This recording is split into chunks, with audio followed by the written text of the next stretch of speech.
How to block adult sites on my phone. Now this is what I'm going to show you guys in this very easy video. So let's get started right away. And by the way, if this video was helpful, then let me know in the comments. But yeah, what you want to do is simply go to the settings right over here.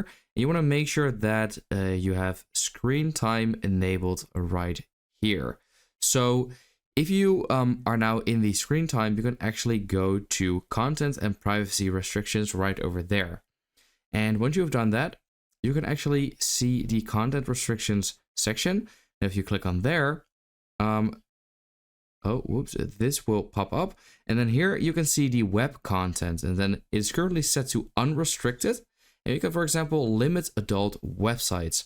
Now you can also allow specific websites or never allow a specific website. So you can, for example, add specific websites right over here. But if you don't want to do that, then this limit adult websites will filter out most of the sites. There might be some sites that don't say that they are for adults. I believe that is kind of illegal, but you might run into those.